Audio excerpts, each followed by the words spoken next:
the watchmaker of suspended moments, the melody of a final goodbye. Good evening, souls seeking refuge in the echo of time. Have you ever yearned for the power to stop the world, if only for a second? To safeguard a laugh, a caress, a glance that now lives only in memory? Today, on the corner of lost stories, I will take you to a place off the conventional map. I speak of the street of the eternal tick-tock, a cobblestone alley where time obeys different rules. There lived Elias, the watchmaker, an artisan not of hours, but of precious moments. His workshop was not like the others. It smelled not of oil and nettle, but of cedarwood, stardust, and a soft melancholy. The clocks hanging on his walls did not mark the passing of minutes in an ordinary way. Some ran backward, others were stopped at a perpetual hour, and the most special ones had no hands at all.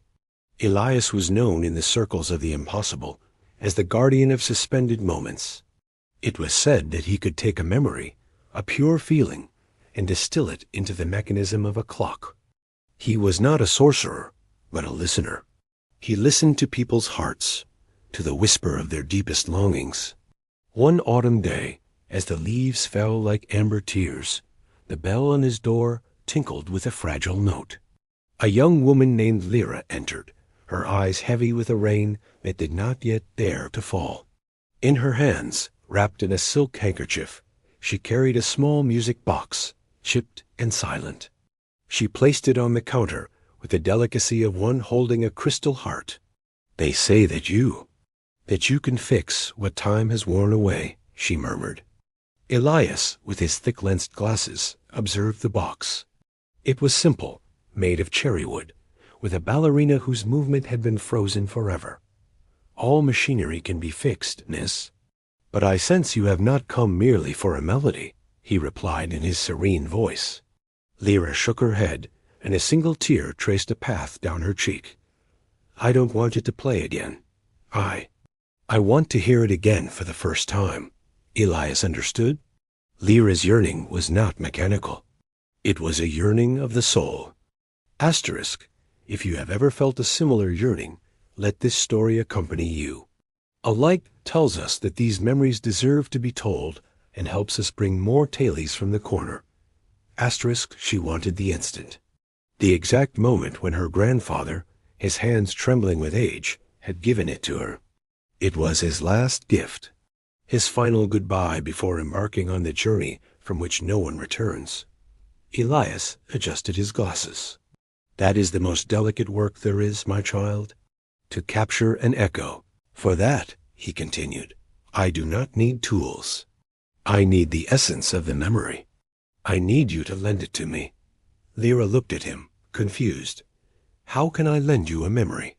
"Close your eyes," Elias asked her gently, "and take me there." The young woman obeyed. The workshop seemed to vanish, replaced by the scent of old books and chamomile tea. "I'm in my grandfather's study," Lira whispered. "The evening light is coming through the window, painting everything gold." "What else do you see?" inquired the watchmaker, his hands still on the wooden counter. "I see his hands, wrinkled but strong. They're holding the little box. He's smiling at me. The smile. Describe that smile to me, Lira. Was it happy? Was it sad?" "It was ... both, like a winter sun. Warm but aware of the coming night." Elias nodded, as if taking notes in an invisible ledger. "Now the music." Before he wound it up, was there any other sound in the room? The tick-tock of the large grandfather clock, a slow, solemn rhythm, and the crackling of the fire in the hearth. "Good, very good. Stay there. Don't open your eyes. What did you feel when the box first touched your hands?" Lira was silent for a moment, reliving the sensation. "I felt the wood warm from his touch, and a love so immense it hurt a little."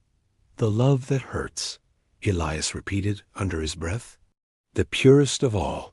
For hours, Lira wove the tapestry of her memory with threads of words and emotions. Elias listened, absorbing every detail, every nuance of the feeling. The color of the rug, the mote of dust dancing in the beam of light, the pause before her grandfather spoke. When Lyra finally opened her eyes, she felt exhausted but strangely light. Elias had a distant look, as if he had just returned from a long journey. "Thank you, Lira. I have the blueprints now. Return in 7 sunsets." The young woman left, leaving the music box and a piece of her soul in that workshop. For the next 7 days, Elias worked on no other commission. He shut himself in with the silent music box and Lyra's borrowed emotions. He used no conventional screws or gears. He used filaments of moonlight and dust from fallen stars. He forged a small pendulum from a solidified tear he found in the silk handkerchief. Each piece of the new mechanism was a note from the memory, the tick-tock of the grandfather's clock, the crackle of the fire. At the heart of the device, he placed a tiny quartz crystal. Into it, with infinite patience, he engraved the essence of that bittersweet smile. On the 7th day, at sunset, Elias had not repaired the old music box. He had built something new, a mantel clock made of cherry wood, identical to the one in her grandfather's study. It had no numbers. It had no hands. Only a small winding key. When Lira returned, her eyes widened in astonishment. "I don't understand, ... double quotes, she said, looking at the clock. "I brought you ... double quotes. You brought me an instant," Elias interrupted. "And I have built it a home to live in." He placed the clock on the counter and offered the key to Lira. "Wind it. But do not expect to see the time. Expect to feel it."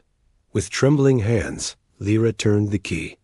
A soft click echoed in the silence. The clock did not tick-tock. Instead, an incredibly familiar melody began to play. It was the song from the music box, but it wasn't metallic or cold. It sounded warm, full of nuance, as if played by a piano in the next room. But it wasn't just the sound that filled the workshop. A golden light, identical to that of the memory's sunset, emanated from the clock, bathing everything around it.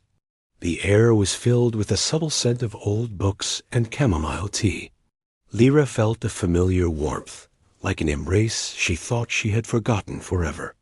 She closed her eyes and could see her grandfather's smile, as clear as if he were standing before her. It was not a memory. It was a presence. The moment suspended, alive again for a few minutes. The tears that wouldn't fall before now flowed freely, but they were not tears of sadness. They were tears of gratitude, of reunion, of a love that had transcended time and space. The melody faded slowly, and the golden light retreated back into the heart of the clock. The workshop was itself again, but Lira was no longer the same. She looked at Elias, her face washed in a peace she hadn't felt in years. "How much do I owe you?" she asked, her voice cracking with emotion. Elias smiled, a genuine and kind smile. "Nothing, my child. This kind of work is not paid for with money. It is paid for with the privilege of having witnessed a love so pure. Take it, and wind it only when the longing becomes too great. Remember that it is not for living in the past, but so that the past may live in you and give you strength for the future." Lira took the clock in her hands. It was heavier than wood and metal. It had the weight of a final goodbye, transformed into an eternal hello. She left the workshop without another word. None was needed.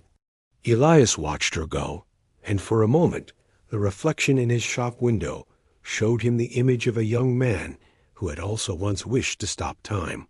The street of the eternal tick-tock does not appear on maps, because it is not a place you reach with your feet, but with your heart. It is the destination for those who understand that the most important moments are not the ones marked by the hands of a clock. They are the ones etched into the soul, beating to their own rhythm, eternal and unchanging. They are the moments that define us, that comfort us, and that remind us who we are. The story of Elias and Lyra is a whisper carried on the autumn wind. It teaches us that, although we cannot go back, Love has the astonishing ability to preserve the essence of what was. The clock was not a magical object that defied death, but an anchor for memory, a beacon of affection in the fog of absence. Because the most painful goodbyes are not the end, but the transformation of love into a memory that stays with us forever. Tell us in the comments, what moment from your life would you keep forever in one of Elias's clocks? Your story could be the inspiration for our next journey.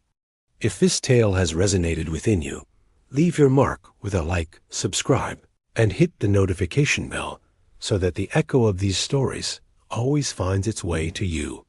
Until next time on the Corner of Lost Stories.